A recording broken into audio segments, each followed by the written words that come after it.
before we start this week's story, I just want to let your parents know that this episode does have some sensitive subject matters. We are reading a book about loss and death of a beloved pet. So if you think this is something that you might want to save for later with your children when they're a little older, that's perfectly fine. I just wanted to let you know before we start reading our book for this week.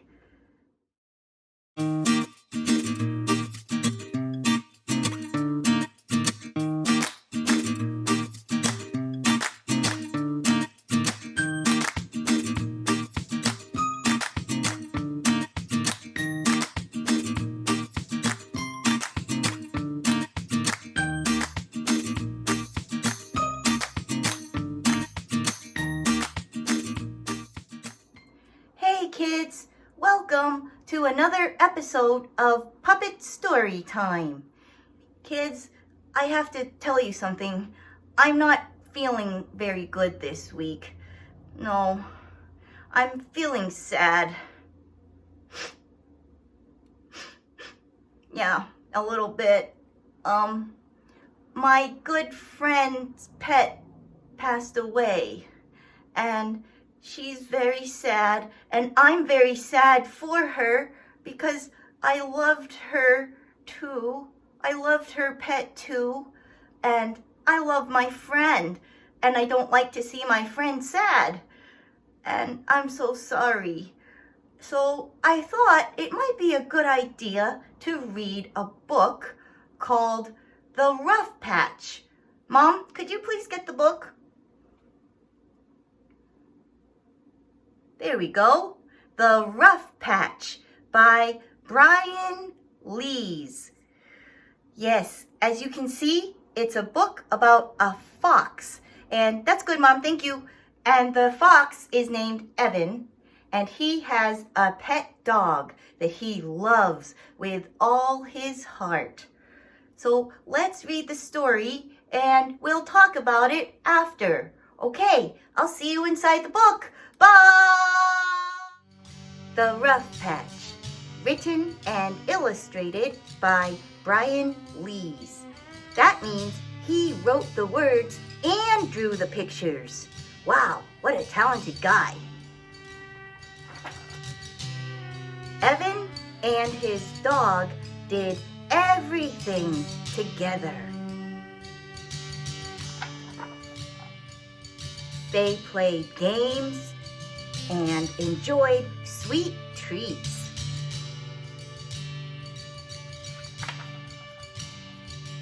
They shared music and adventure. They were together all through the day and through all the seasons. Yeah, that would be winter, spring, summer, and fall.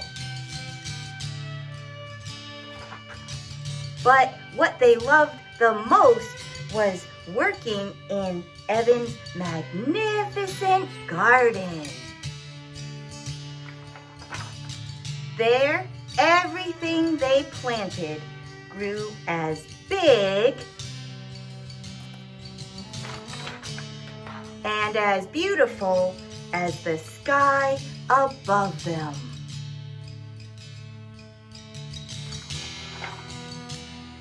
But one day, the unthinkable happened.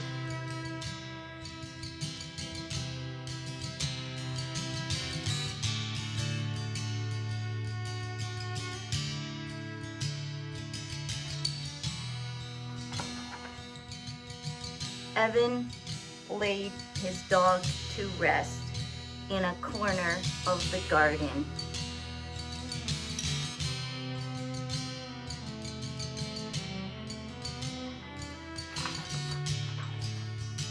And nothing was the same.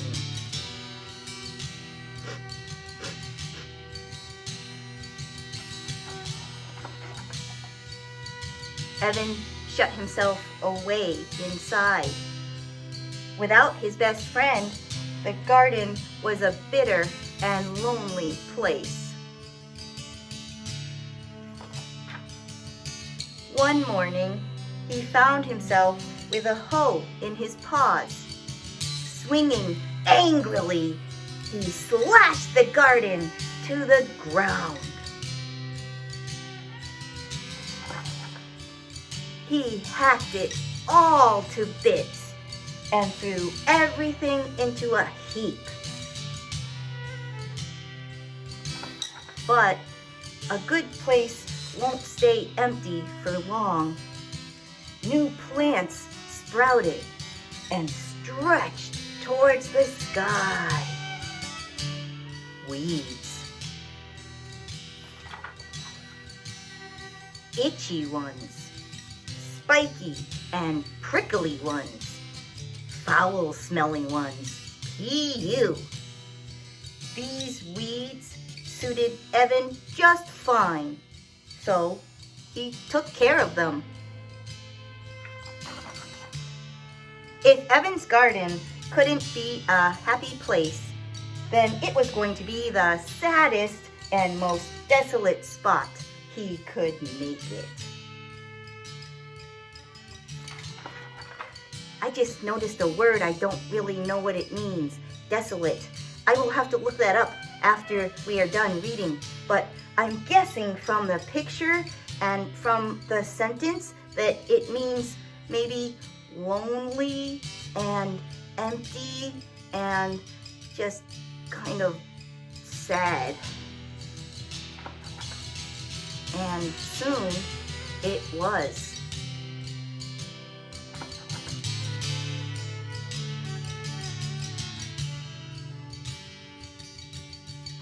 When Evan found a pumpkin vine sneaking under the fence, he raised his hoe to chop it.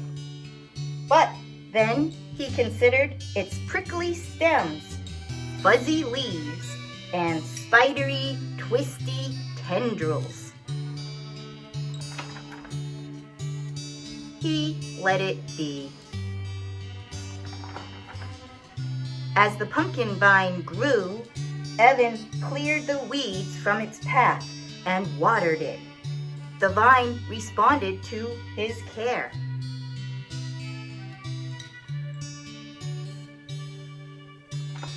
Around the time the evening air began to cool, Evan felt an old, familiar sense of excitement. It was Fair Week. It must be in autumn because that's when the evening air starts to cool. And that's also when pumpkins are ready to be harvested. He loaded up the pumpkin and drove to town. He took care of important fair business and gobbled down some delicious fair food. Pizza and candy apples. That does look yummy. He caught up with some friends too. It felt good to be out again, even if it wasn't quite the same.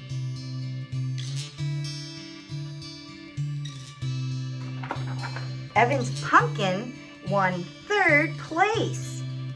Prize is $10 or one of the pups in that box, the judge said.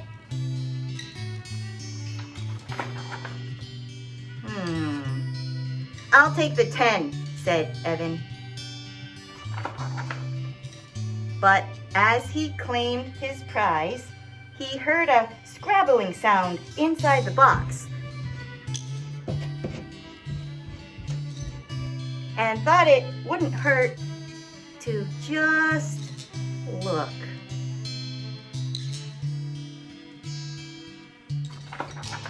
Wow, the end. Thank you for reading that book with me, kids. Yeah, it gives me such hope at the end when we see Evan and his new puppy driving off from the fair. It's like, oh, he still has hope and love in his heart, even though he was so angry and mad and hurt. And then through time, his heart started to heal. And then at the very end, he decided, okay, I am ready for another doggy. Hope continues and life continues. Oh, that's a really nice idea. I like that. And you know what?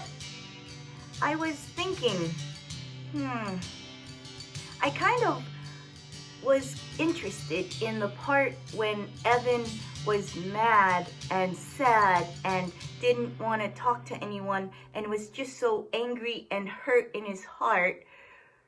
That part of the book made me think about sometimes when we're feeling sad, I think that that's okay. It's okay to feel sad and mad and hurt. We all do from time to time. And I think sometimes we're in a rush to get rid of those feelings because they don't feel good. And while we don't want to feel them all the time, sometimes feeling them is just the thing to do. I know that might sound weird, but it's okay to not be okay all the time. It really is. We're strong. We're resilient. That means we can bounce back from sad things. We have so much inside of our hearts, and in my case, my points. And, you know, it's okay to be sad, and then it's okay to not be sad later. Everything is okay. Ah, I like that. That helps me. I hope it helps you too. You are all just so wonderful. Mwah! I love you all. So, how about we move on to our song right now? We have Mr. Sherman Whipple singing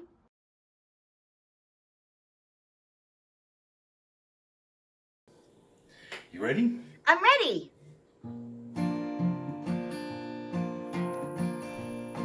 She was my dog, my friend, my faithful companion.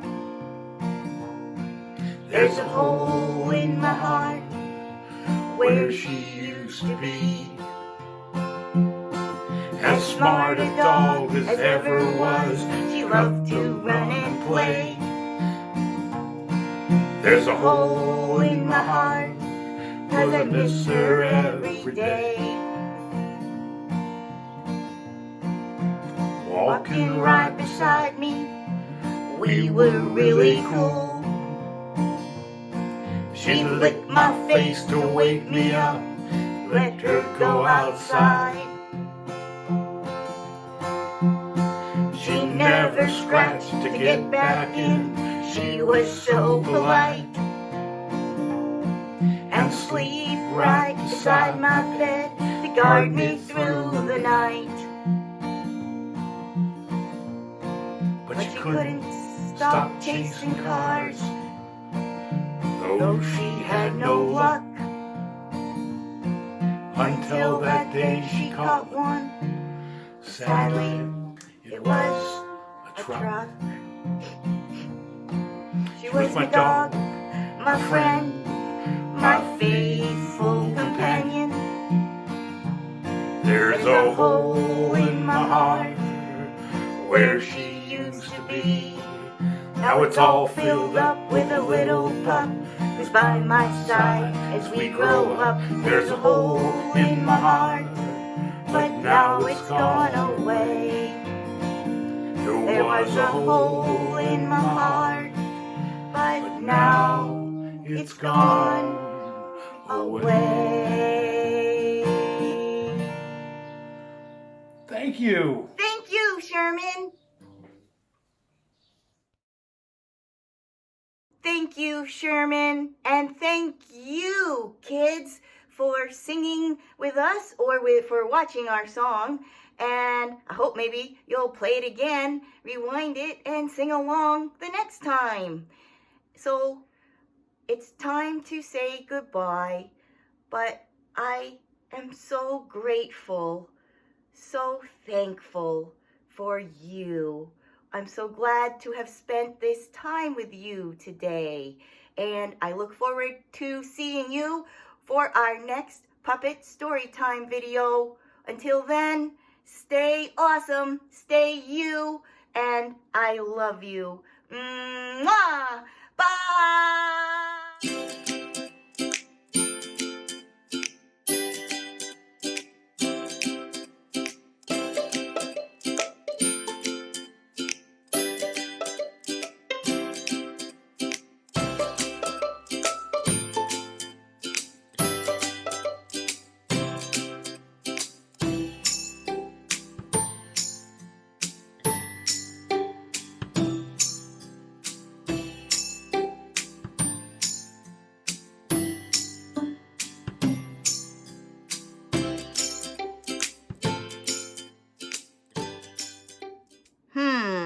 I did say I wanted to look up what desolate meant after I finished reading. Here's a dictionary. Maybe we could look it up, kids. Let's look up that word, desolate. Okay, let's see here. Oh boy, this is a big book. Let's see if I can... No, boy. Yeah. Whoopsie. Mom, can you help me? I just can't turn the pages. There we go. Thank you. Oh, here it is right here with a nice green sticky for me. Excellent. It says desolate. Desolate means looking abandoned. It says empty, sorrowful, joyless. Oh, yeah, that does describe Evan's garden, doesn't it? Desolate. Well, I hope you do not have a desolate day.